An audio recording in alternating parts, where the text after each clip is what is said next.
কিছুদিন পরেই নবান্ন, যেখানে খুশি মনে নতুন ধান ঘরে তোলে চাষিরা, সেখানে মন্থার প্রভাবে দুর্যোগের ঘন ঘটায় ব্যাপক ক্ষয়ক্ষতির মুখে ধান চাষিরা। কয়েক হাজার বিঘা জমির ধান নষ্ট হয়ে গেছে।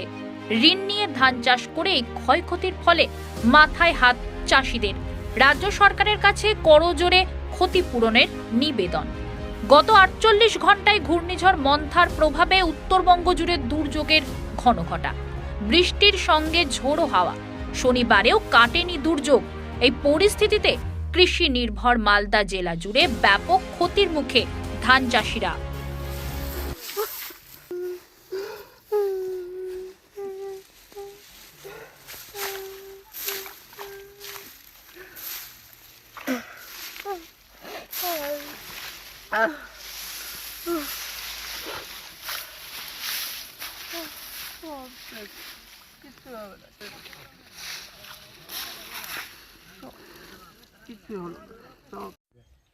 দেখেন স্যার কিভাবে ধান নষ্ট হয়েছে, কলা বাগান ভেঙে গেছে, সব কলা চাষ করেছিল মোটাও ভেঙেছে, ধানও নষ্ট হয়েছে।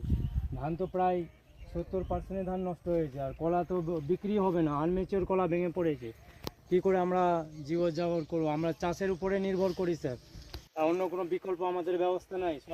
গভর্নমেন্ট যদি আমাদেরকে সাহায্য না করে তো আমরা অসহায় হয়ে মারা যাবো স্যার। কি করে আমরা সংসার চালাবো, কি করে বাচ্চা?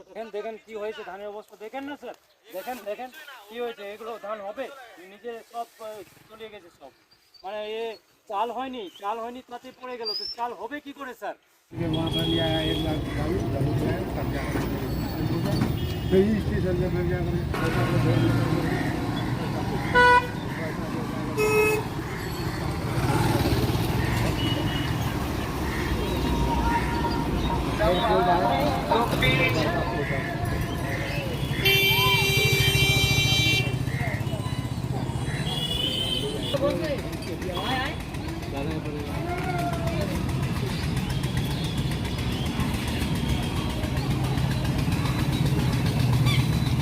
হঠাৎ করে রাত্রেবেলায় বৃষ্টি হলো, বৃষ্টি হওয়ার পর ঝড় এসেছিল, ঝড় এসে সব ধান শেষ করে দিয়ে গেলো। দেখেন না কি অবস্থা হয়েছে।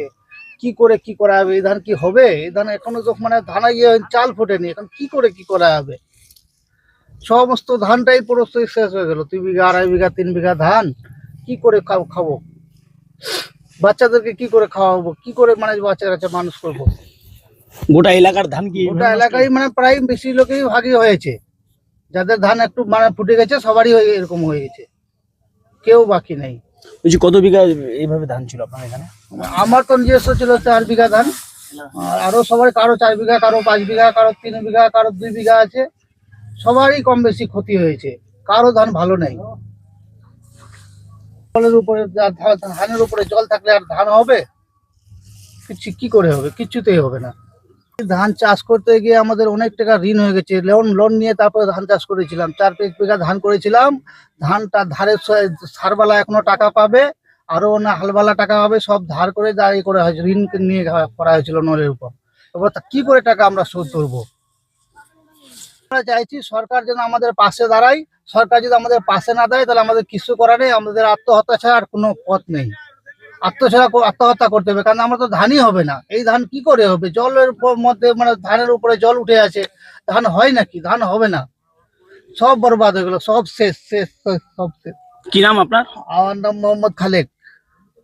এটা কোন গ্রাম? এটা হচ্ছে খোকরা। গত রাত্রে যে মন্থার প্রভাব, রাত্রেবেলা প্রচুর হাওয়া এবং বৃষ্টির সাথে সাথে খুব আমাদের এখানে ক্ষতি হয়ে গেছে। ধান এখন সব শুয়ে পড়ে গেছে। এই ধান ম্যাচুরিটি হয়নি, আর জলের মধ্যে ডুবে আছে ধান। এই ধান ম্যাচুরিটি হবে না আশা করি। আর প্রচুর ক্ষয়ক্ষতির জন্য আমরা খুব অসহায় পড়েছি। আশেপাশে কলা চাষিরাও খুব দুঃখের মধ্যে এখন ওরা চিন্তায় পড়ে গেছে। কলা ম্যাচুরিটি হয়নি, কলার গাছগুলো সব পড়ে গেছে, একটাও কলা বিক্রি হবে না। আর কলা চাষে প্রচুর খরচও আছে। আমাদের ধান চাষিরা, আমরা সম্পূর্ণ এই এলাকার চাষিরা সব আত্মনির্ভর, এই একমাত্র চাষির উপর নির্ভর করে আমরা চাষ করি। তাই এই অবস্থায় যদি ধান আমাদের শেষ হয়ে যায়, আমরা কিছু আর কোনো রকমের চলতে পারবো না। অনেকের দেনা হয়ে গেছে, ধান ঋণ করে ধান আমরা চাষ করেছি। এখনো হয়তো চাষবাসের টাকা দিইনি, সার যার দোকানদারের কাছ থেকে নিই তাদের কাছে টাকা ধার পড়ে আছে। আমরা টাকা শোধ করবো কোথায়? নিজের সংসার চালাবো না তাদের টাকা আমরা শোধ করব? এই অবস্থায় আমরা রাজ্য সরকারের কাছে আবেদন করব, আমাদের ক্ষতিপূরণের ব্যবস্থা করা হোক, নাহলে আমাদের আর কোনো অবস্থা মানে রাস্তা নেই। শেষ পর্যন্ত হয়তো হয়তো আত্মহত্যাও করতে হতে পারে।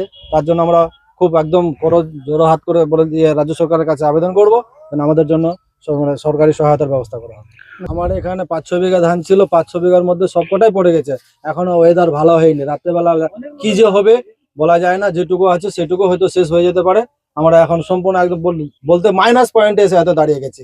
এমন ওদের রাত্রেবেলা যে বৃষ্টি হয়েছে একদিক থেকে তো একদম ধান ফেলতে চলে গেছে, ধান যে বাঁচবে সেরকম কোনো অবস্থা নাই তো। মানে ধরতে গেলে 90-95% সবারই ধান শেষ হয়ে গেছে। হাজার বিঘা ধান মানে গুনতি করে শেষ করা যাবে না, পুরো মাঠটাই তো শেষ।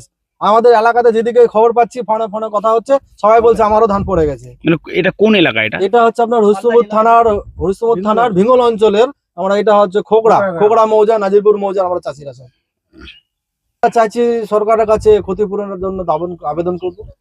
ক্ষতিপূরণ না দিলে তো আমাদের আর কোনো রাস্তা নাই, বাঁচার রাস্তা নাই। আমরা সংসার বাকি সারা বছর সংসার চালাবো কি করে? কোনোভাবে আত্মনির্ভর করছি আমরা সম্পূর্ণ এখন সরকারের উপর। সরকার যদি আমাদের সহায়তা করে তাহলে আমরা আগামী দিনে হয়তো পরের বছরের জন্য চাষাবাদ করতে পারবো, না হলে মুশকিল আছে আমাদের। আপনার নাম? আমার নাম হাফিজুল ইকবাল, বাড়ি খোকড়া, অঞ্চল হচ্ছে আমাদের ভিঙ্গল।